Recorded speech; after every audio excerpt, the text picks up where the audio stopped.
Здравейте! Днеска ви каним да разгледаме заедно един апартамент, който се намира в комплекс Банско Роял Тауър. Първото нещо, което трябва да споменем е локацията.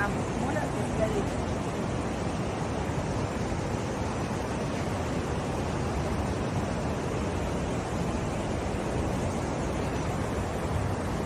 Намираме се вече в апартамента и разбира се, първото нещо, което ще трябва да покажем, това е терасата и най-вече гледката от терасата.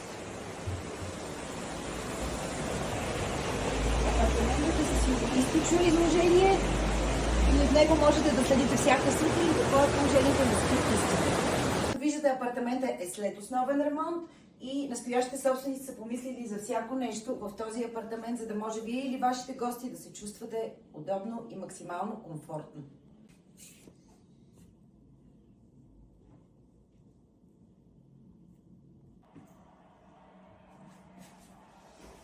Сега ще се предава, вече там ще кажете.